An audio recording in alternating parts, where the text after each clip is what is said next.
Yom, the sayings of the previous Lubavitcher Rebbe. My father writes in one of his Maimorim, fatness, the person being overweight of the body can result from spiritual pleasure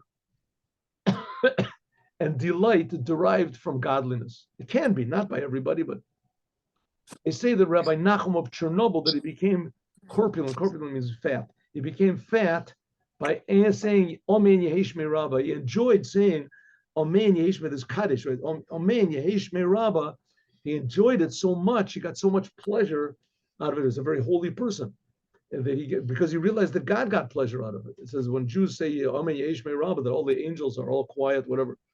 So when he knew he was giving God pleasure, how much God, he felt the pleasure that God was receiving from him saying Yehesh Me Rabba, as that gave him pleasure, and he became fat from that pleasure. There's a story also in the Gemara, and it's also brought in in the prayers of Yom Kippur, that Rabbi Yochanan ben Zakkai, he was smuggled out of the land of Israel, out of Jerusalem. He was smuggled out of Jerusalem when the Romans were destroying Jerusalem. So he was smuggled out, and he said to the general, you are the king of Rome. So the general said, what do you mean I'm the king of Rome? He said, there's a king, I'm not the king. All of a sudden, a messenger came along and said, you have been appointed to be the king of Rome. The king died, and you have been, wow, you're a big prophet. You said this amazing prophecy, but his shoe was on his foot. He wanted to take his shoe off. I guess he had one shoe off, one shoe on, and he couldn't get his shoe off. Couldn't get it off. Couldn't get it on.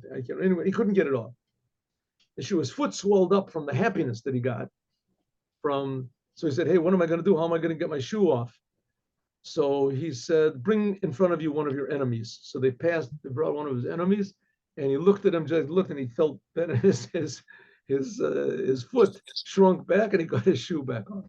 So there's an example by not such a holy person as Nachum of Chernobyl, that happiness makes a person fat. So we're saying the spirituality affects physicality. And now a story.